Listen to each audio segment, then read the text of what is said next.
Raising a baby is a $23 billion industry with roughly 4 million babies born in the U.S. annually. The remarkable power of technology is infiltrating the world of parenting, and over the next 2 days, we're here to explore and discover the latest innovations to make waves in the market. So let's kick off this with our first session. We're diving into digital parenting and spotlighting the technologies that are enabling parents to be extremely hyper-connected. I'm thrilled to introduce Good Housekeeping's Chief Technologist, Rachel Rothman, who oversees all of consumer tech in Good Housekeeping magazine, along with various brand extensions, who will lead this discussion to showcase some of the frontrunners that are delivering these innovative tools. Thank you so much. Good morning, everyone, and welcome to CES. As mentioned, I am the Chief Technologist at Good Housekeeping, which means that I oversee all of our product testing across all of our categories. So CES is always a really landmark time for us to see everything that's going on, all these really exciting innovations and announcements and happening. And on the personal front, I'm a mother of 2 young girls. I sat out the last CES. I very cleverly timed my pregnancy to the week of CES. So for all those out there who are wondering how to avoid coming back to CES, have a baby, and that's the way to do it. I didn't time it so well the year before, and my first day back from maternity leave with my first child was actually at CES. So I can very much say I am very comfortably in this position right now to talk about digital parenting and all the technology and tools that you can be using. And I couldn't be more thrilled than to have this group of amazing founders and innovators in the space to talk about what they're doing and some of the really exciting announcements. So I'll have all of them introducing themselves, starting with Jocelyn at Babylist. Sure. Thank you, Rachel. I'm Jocelyn Kwan. I'm the VP of Strategy and Business Operations at Babylist. If those of you don't know, Babylist is a life stage company, and we sit at this really interesting intersection of registry technology where parents can add anything and everything that's really meaningful for them to their baby registries. We also have... I used it. Thank you very much. It's amazing. You should all use it if you're going to have a child. Thank you for using us. We also have really incredible editorial content to help our users navigate these incredibly complex and confusing categories. And then third, we sit at the intersection with commerce, and we have our own boutique that is a distribution channel for a lot of really great products that we really believe in and love. We're the number 3 registry out there now after Amazon and Target. And if you guys all also don't mind mentioning if you have any children, because I think just adding that personal touch will be helpful for this particular panel. I have a 14-month-old, and I would say, honestly, I wish I had known about Babylist when I was building my registry, and I will do it next time. My name's Jordan Monroe. I'm one of the co-founders at Owlet Baby Care. I am a father of 3 little boys, so I have a little... I have 2 very cute girls at home. I'm just saying. Something needs to calm them down because they are just insanity times 3. Yeah, we started Owlet about 6 years ago, and Owlet is a little baby sock that uses pulse oximetry. It's that little red light that you put on your finger when you go to the hospital. It tells the doctor that you're breathing okay and that you're okay. Basically, we wanted to give that same technology and that reassurance to parents in the home. So it's a little baby sock, goes on a baby's foot, and can notify parents if they need to go check in on their baby. And that's me. Fantastic. How you doing? Eric White, founder and CEO over at Miku. It's that big booth over there. Basically built the world's most advanced baby monitor that can monitor your child's breathing and sleep patterns with no wires and wearables. Like Jordan, I'm a father of 2. My daughter, I started working on this 4 years ago when she was born. I have a son now that's 1.5 years. And the first time I got a baby monitor, a video baby monitor, I was staring at it with my wife on the couch. And all I could see was like a little blob. I'm like, is she okay? Like, I don't know. We kept running in the room to check and see if she was breathing. And it turns out she was always fine. We were the ones that kind of woke her up and stuff. So I have a background in building technology for the military with, that can monitor vital signs. So I combined the 2 concepts and I came out with Miku. Hello, my name is Jan Smekking. I'm the CEO of Babyscan. Babyscan is the world's first ultrasound scanner that's connecting with an app, so you can see your child growing from the begin stage till the time that it's still born. I've a father of 5 children, so... Got to show us all up, huh? Thank you. Fantastic. Thank you, guys. And I just want to applaud you guys. It's a really exciting time, but a really overwhelming time. And I think we can all speak to that point, as parents, having been there. And never is there a period of time where you have such a short amount of time to ingest a lot of information and make a lot of really important purchasing decisions. So I'll throw it out to you guys if you don't mind starting off and just talking about how do you not build upon the fear and instead, create an environment that is helpful and nurturing? Because like you mentioned, a lot of it for the two of you guys, it relates to sleep and then potentially breathing. And I know as a new parent, I was literally sitting there putting my hand on top of my child and being like, are they breathing? Making sure, and running in, every few minutes just to make sure. And like you said, most of the times it was fine. So how do you create an environment that isn't building upon their deepest, darkest fears and instead a positive? Yeah, so for me, it was all about peace of mind. I don't want to give too much information about what's wrong with your baby and alert you and cause more anxiety. For me, it was really a pain point for me, my wife, and many other parents was, hey, was the baby okay? So that's how we designed our entire user interface. That's our first release. When you open the app, it just shows you your baby's breathing. And you open the app, and all of our beta testers and people that have been using the app now for over a year, they tell me they don't even look at the video and the audio anymore. They open their phone for a second, they see that waveform, and they just feel better. The baby's fine. They go back to doing what they were doing before. I don't want to build this whole ecosystem around alarms and alerts and saying your breathing's too fast, it's too slow. We can do all those things and very well. We can even predict things like colds and enlarged tonsils in the future. But we're going to do that very slowly and very methodically. We're not just going to launch it in a way that's going to scare parents. Thank you. Eric, do you have anything to add to that? No, very so. So you were talking about some of your first users and feedback that they provide. No, I was going to jump in. I said who because you said Eric, I think. Sorry. Jordan. No, yeah. Yeah, I think, we look I at have it from baby two brain ways. still 2 years later. I apologize, You Jordan. can keep using the excuse. That's okay. We think of it from two ways. One is, from the marketing perspective, like you mentioned, you don't have to really hammer down the problem that you're solving. You can just say what you're providing and parents get it. You can say, notifies you if something is outside the norm, and parents understand exactly what's happening. So we don't feel like we have to bang that drum very loudly because it's already on the top of our minds, right? And then from the other side, we really try to abstract away the data and just try to get to the insight. So instead of going really detailed into, here was every single heartbeat last night, we just say, look, baby's good. We literally have a little base station and it just glows green. And green means good, and we just try to abstract that away and just get to the insight because that's what matters. We don't want mom to be sitting there trying to do some math and think to herself, well, it was 120 before and it's 125 now. What does that really mean? You can't do math in those days after having a baby. You can't do it. Just skip to the insight. So that's how we think about it. And I just want to add, I think Babylist cares incredibly about reassuring parents that you can be a great parent no matter what your budget, and helping people think about finding the right product for them versus the right product that will make them the best parent. And so I think a lot of that is thoughtful editorial and marketing that is about reassuring and being on the journey versus playing into that, well, if you don't know that thing, you're failing in some way. And so much of marketing in this industry is that way. So I think it's being very thoughtful as you talk about what your product does, but also why it exists. I very much agree with that. Something that resonates with our audience all the time is when there's a real problem that it's solving, which all of you guys are doing. When you identify something that people know is wrong or that they want a solution for, and then you're solving for it in a really clear way, I think that very much is in line with what we see as well. If you don't guys mind diving into some of the things around the data and the analytics, because I think this is a show where we're going to be talking a lot about data, a lot about machine learning, a lot about AI.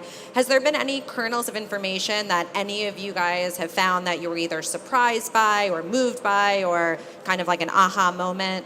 Anything in a treasure trove of data that you guys found? Yeah. For me, I started this whole thing for personal peace of mind. And as we collected more data, I started finding out things like my daughter and my son, they stopped breathing for periods of time throughout the night, which is completely normal, by the way. But it scared me at first, and I learned, wow, what else can we learn from this? And it turned out my daughter had to get her tonsils out. And I learned that some of the stuff I was seeing in her early data as my first beta tester was indications of that. I could tell if a baby's getting sick or an oncoming cold, or maybe asthma or sleeping condition. So I'm really excited about the opportunities it can unlock going forward. Yeah, we had a similar experience. 3 years ago, my co-founder's baby was kind of intermittently kind of holding her breath throughout the night. And we showed the data to the pediatrician, and we said, is this normal? And he says, we don't know. We've never had, we don't know how babies breathe throughout the night. This could be totally normal, or this could be, top 3%. And what's pretty interesting is as we've, mined our data and looked at things, we've actually seen that infant apnea is way more normal, but the truth is we just don't know about it as parents, right? No one's ever had this data on, and what's really exciting is to think, well, what does that mean for the future? Is there something that, babies that hold their breath earlier, does that mean something later on in life? Also we've got close to 500,000, data points, right? Users that we can look at their data, and we've been able to see on our side certain conditions like heart conditions, with one condition called SVT, where a baby's heart rate will jump up to 300 beats per minute and stay up there for hours until they can see a physical distress and take the baby in. Sickness, we've been able to see that the heart rate comes up a little bit and before you're seeing any symptoms of sickness. So we've just hired a large data science team to start and actually make sense of this. And what's really exciting is that Apple's opened up a pretty exciting doorway with the new ECG monitor, which is they have a software as a medical device, right? So that doesn't, running on top of a consumer device, right? That's kind of mind-blowing. If we thought 5 years ago that would happen, and I don't think any of us would have predicted it, but the idea that we could build a software that says, hey, we see an interesting trend, go get that, clinically, validated, and then push that to our users is pretty exciting. That, hey, we'll notify you if there's a sickness, we'll notify you if there's a heart condition, we'll notify you of all these things, and that right now we just don't know about, right? Like it's a rough and tough time right now. When you get home, it's just survival. You're just trying to sleep through the night. You don't have time to think about a lot of these other things that could go wrong. So It's very true. My mantra for the first year of life for both my kids was survive, not thrive. Just get through it. Almost made it for the second one through the first year. One more week to go. Almost there. If you guys don't mind elaborating in terms of the connection with the doctors, which with the three of you guys can probably speak to. So you're consumer-facing devices, but the insights can be used to then share with medical providers. Are you guys working directly with medical providers? How are you suggesting kind of the collaboration happen with that? Hans, I see you're eager to jump on this one. Normally we say you have to do it by yourself to go to the doctor, but we can make with the pictures that we make. That are 3D, so you can send them to the doctor, and then they can decide if you have to come, yes or no. We can decide that, but the doctor can. So if you can send it, that's quick, easy, so that you be faster over there.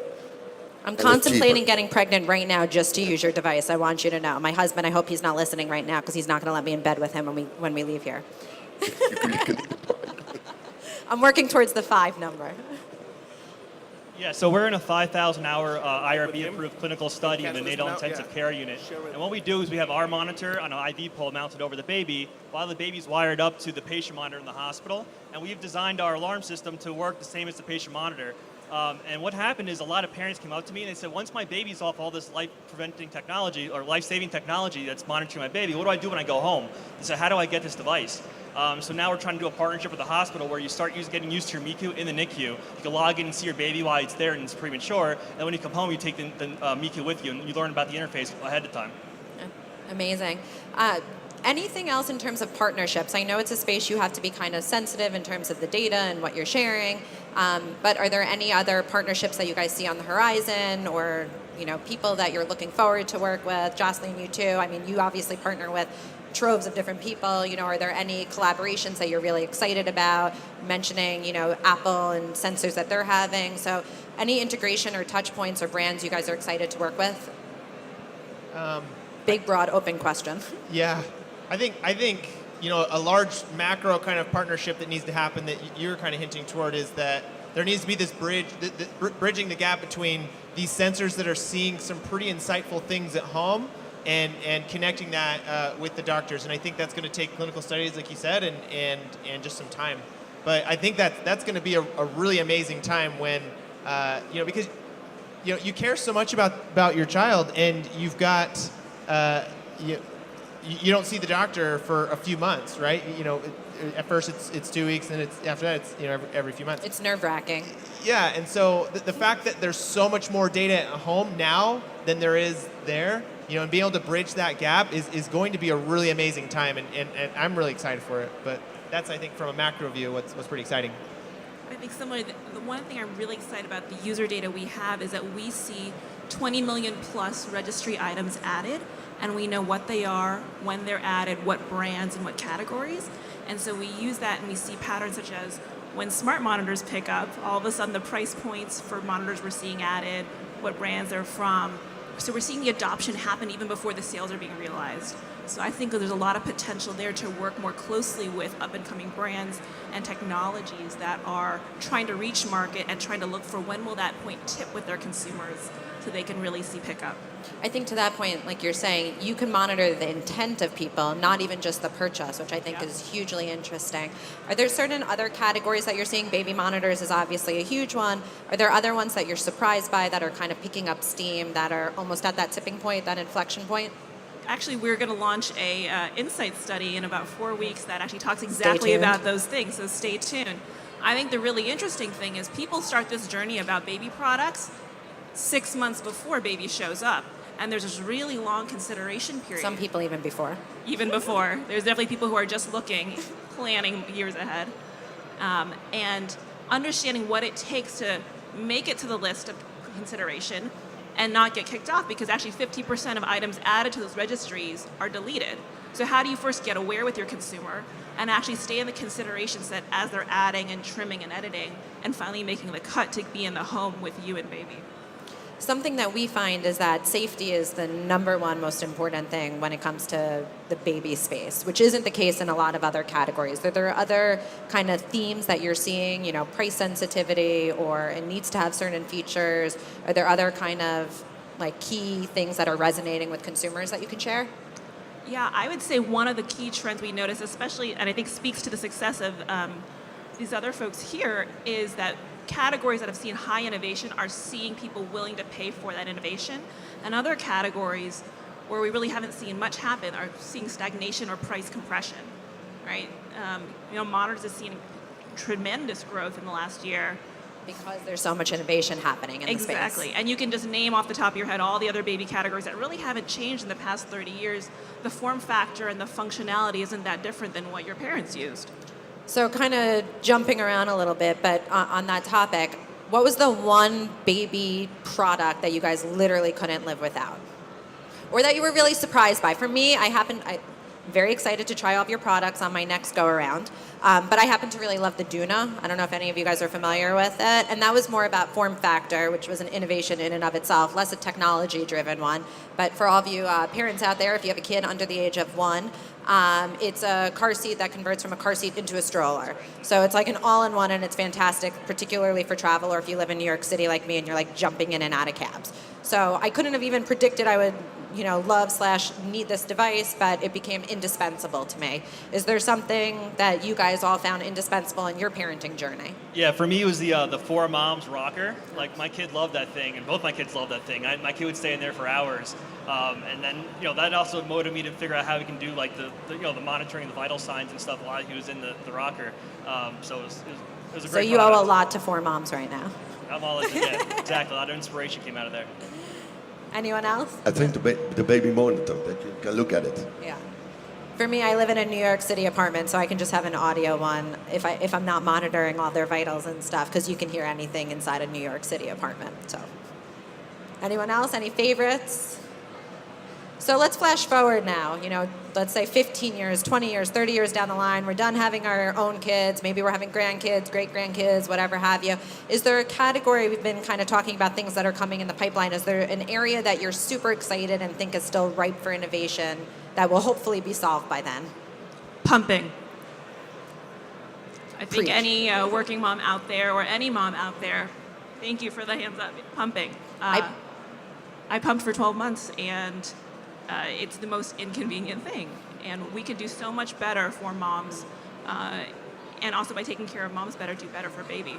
I pumped on the show floor 2 years ago when it was my first time back. CES is not the most conducive environment for that. So yes. There's some great companies that are trying new things right now, but we've yet to see real consumer adoption of those items. And I think also I would love in a future where the price points are there, the convenience is there, that's not the barrier for women.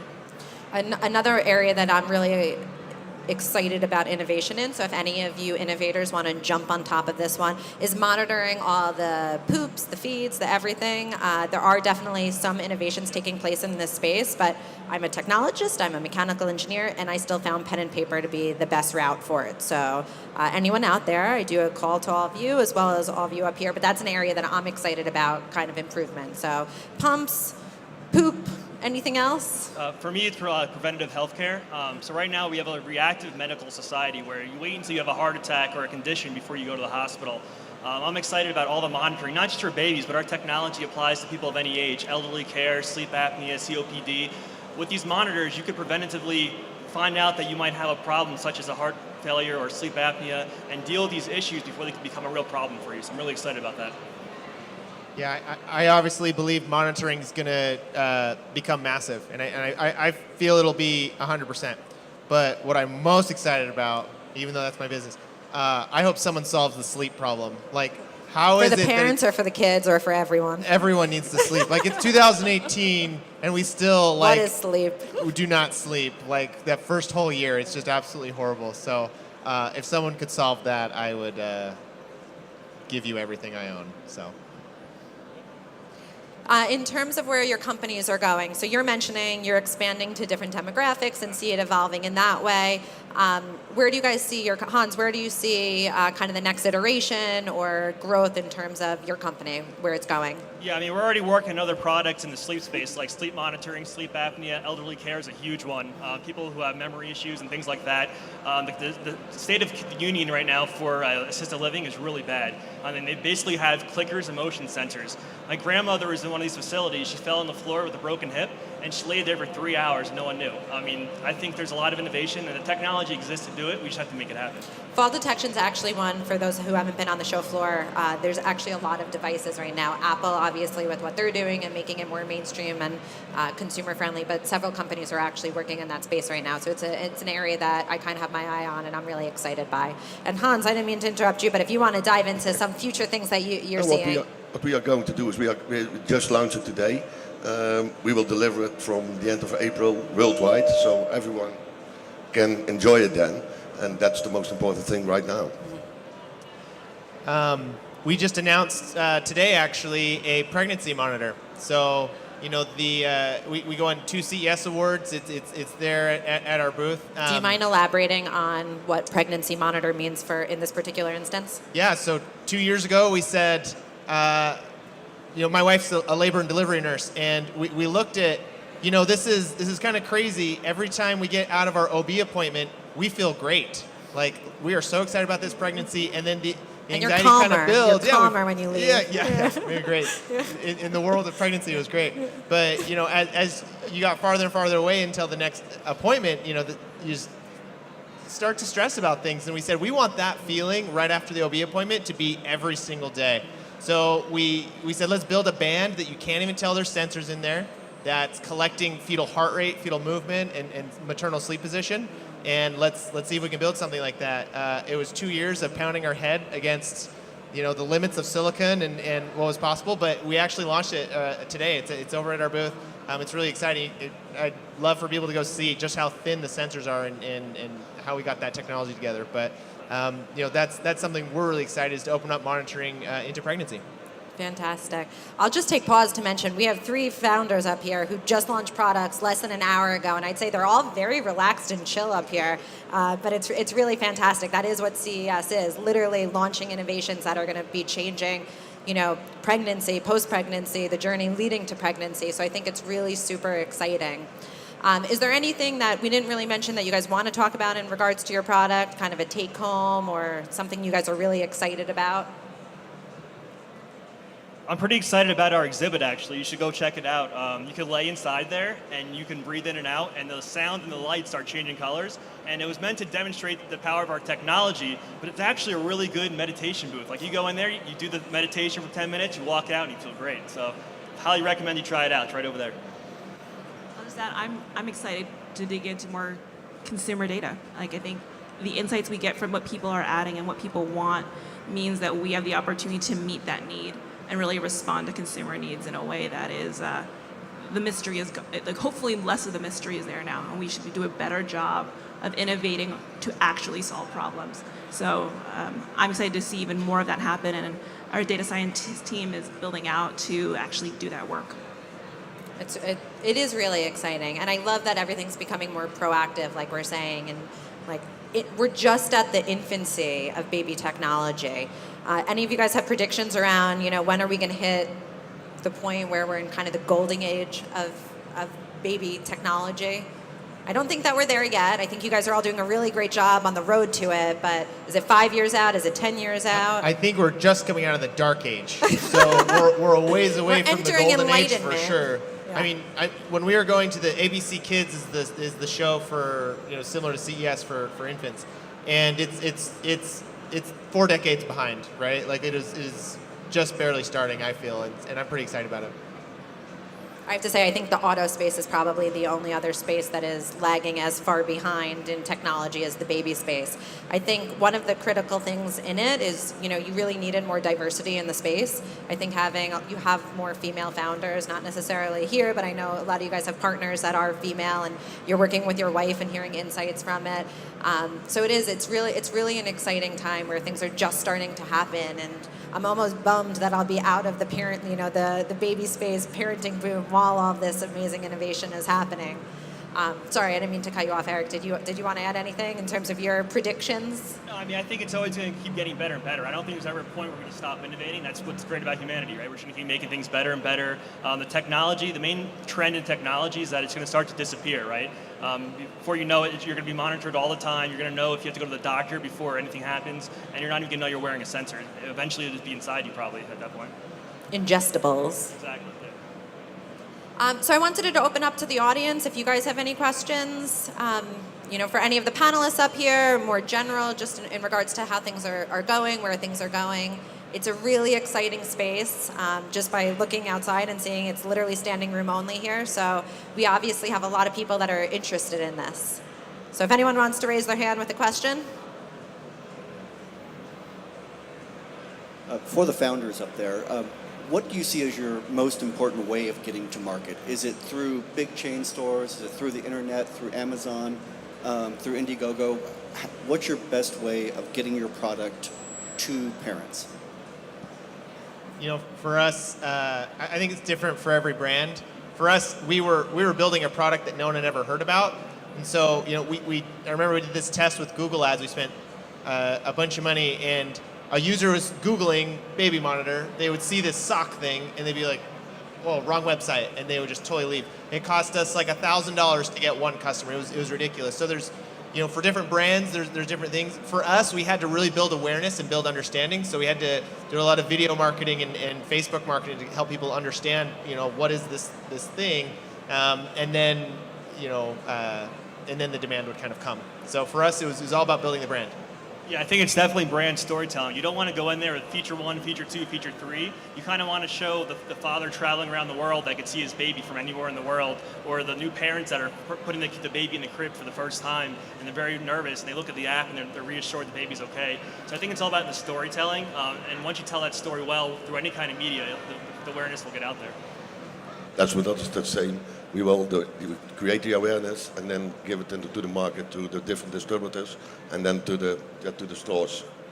And Eric, let's be honest. The parents are sleeping on the floor. They're not outside on the they're just sleeping. Yeah, there we on the literally floor. army crawled out of the room many nights to make sure we didn't wake the baby up when we left. And I would just add, it's really important context to remember that 2018 was hugely disruptive for the baby retail industry, with the closure of Toys R Us and Babies R Us, with Giggle going bankrupt.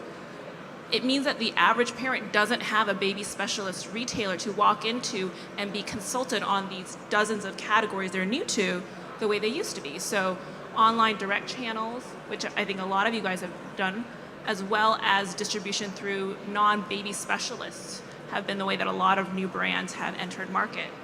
I think what the flip side means, though, is that it's easier to play but harder to win. Anyone can now spin up a direct DTC store, But because so many people are doing that, it's very hard to stand out the way you used to be able to at a store with an end cap and just own the shelf. I think a common thread, though, is the consumer-centric nature of all of it. All of you guys want to reach the consumer directly and being able to educate them and share your brand vision, which a lot of D2C brands are able to do. So, any other questions? Any other thoughts prior to? I see one more. Sorry. You're collecting some of the most intimate and sensitive data around with kids' data, and I wonder if you could just talk about both privacy and security regulation in Europe and how that might be affecting your business, and also how you think about security for that data. Yeah, we spend a lot of time on security, probably more time than anything else. As far as all the new regulations, the first thing we had to do is redesign and make sure we're compliant with the back end. But we took a lot of steps. One of the main steps is two-factor authentication. Like if a password and username leaks, anyone can download the app and log in. You don't want them to have access to the monitor. You want there to be two-factor authentication where you get a text message or an email with another verification method to make sure that person really has the access. Another thing is when you talk to any kind of cloud server, you need to store your software keys somewhere. A lot of companies put their software keys on the device and they can leak out.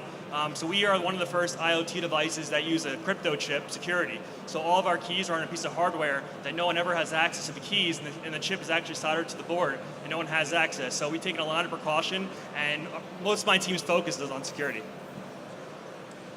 Yeah, I'd have to echo that, and I think on top of that is how you store the data. You want to be able to anonymize obviously the data, and you want to store the user information and the health information separately in completely different databases, which is helpful. And I think also as a parent and as a user of a lot of these things, transparency is really key. Not making kind of just like this massive long list and I have to just click agree to it. It's a space where people really want to know where's the information going, what's happening with it, and like you guys just very succinctly made me feel much more confident and comfortable in enabling, these monitors in my home. Yeah. Question up front, Sarah? Thank you. You talk about a lot about the sensors and everything. I'm interested in the contents that baby will be interested in, especially digital contents. Will you comment on that, please? Did you say content? Content. Like yes. information? I don't think I have any thoughts around that on content. Me either. I think Jocelyn and I are probably the two content focused people. I think that this is a space that it requires a lot of education first. For a lot of the products that you guys are using, if you gave too much information too soon without educating the consumer, it could be very scary and overwhelming. So maybe giving a nudge or a notification and saying, okay, now it's time to go and see your doctor, or we found some kind of anomaly or whatever it may be. But not just opening the floodgate and saying, here's all the data, good luck with it. I think we're far way away from giving a lot of predictive analytics and a lot of kind of proactive stuff, but even just painting a picture and making it clear enough that the user is able to understand it and providing them with kind of the action points around it and saying, okay, now it's time to go see a doctor, which I think all three of you guys are doing in a really mindful way. And Jocelyn, similar to a lot of the stuff that we're doing, it's creating content so people are aware that these things exist. As a lot of you guys have your own brands and you're pushing it out, it's also important for, media publications to be able to say, these are things that are happening, these are things that people are interested in as part of the, Baby List and the innovation awards that are coming out of here. We're saying that these are really innovative products that are worthy of your time and of your consideration. So I think that there's a lot of content that's just going to start happening out of the data, out of the different products, out of the innovation, and we're really at the early stages of that still. Yeah, just to echo, I think our job as folks who are in the content space is about making the content digestible and understandable, not overwhelming. Parents are already overwhelmed. We can do our job to help guide and navigate them through that journey, not make it worse. I think all of us can say we're trying to make the lives easier, simpler, and enable better purchasing decisions kind of across the board. And that's a common credo that all of us have echoed at some point. One more up in front. Hello, I'm from South Korea, and I'm very interested in the certifications. Do you guys selling your product only in US or the worldwide? So, do you guys have any site about that? But BabyScan, we sell it worldwide, and we have the CE and the FCC certification for the consumer electronics. Yeah, same here. We're internationally certified. We're selling in the U.S. first, but we're going to roll out internationally this year.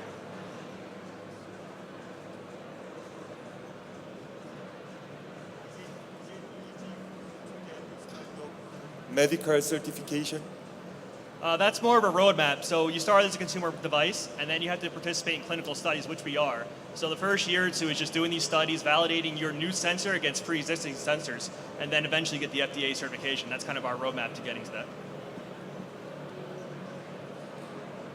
We had one more down in front. Thank you, Sarah. Hello, how are you guys thinking about partnering with large CPG or baby hard good products to enhance your product offering in the marketplace? So our vision is to build out like an IoT nursery. So like we have like Bluetooth connectivity, so you can integrate with like humidifiers, changing tables, outlet sock. There's like so many possibilities to kind of pull everything in the nursery together, add intelligence to it, and then show it in one dashboard. I wouldn't say that we're thinking enough on how to work with CPG companies to incorporate information. Because, you know, we think about it, but we can tell when a baby's teething, right? We don't know what to do with that, but we can see it in the I can data. offer you a top-tested teether if you'd like. Yeah, right? But there's opportunity to be able to offer up things as it becomes relevant. Thank you guys so much. I just want to say thank you so much to the founders, to Jocelyn. It's been really incredible having you. I wish all of you an amazing show. Thank you so much. Enjoy.